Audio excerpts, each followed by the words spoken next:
महात्मा ज्योतिराव फुले एक महान समाज सुधारक. मित्रांनो, आज त्यांचा बड्डे आहे, त्यांचा जन्मदिवस आहे आणि सर्वप्रथम मी त्यांना अभिवादन करतो.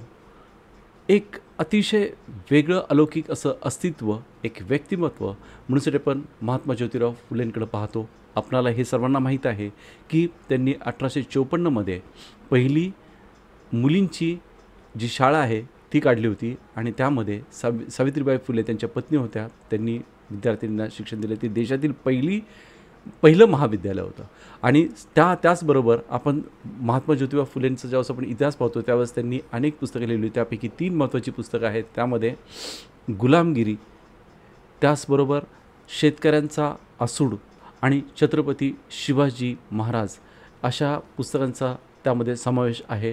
आणि त्यांच्या ह्या प्रयत्नांनी सामाजिक क्रांती केली. त्यामधून त्यांनी कृषी कायदा हा मंजूर करून घेतला त्यावेळच्या गव्हर्नमेंटकडून. तर हे एक छोटीशी त्यांची आपण भेट म्हणूया की या रूपाने आपण त्यांना ओळखतो. त्यांचं अनेक अमूल्य काम झालेले आहे जगामध्ये, या देशामध्ये. तर त्यांना पुन्हा एकदा मी अभिवादन करतो. धन्यवाद.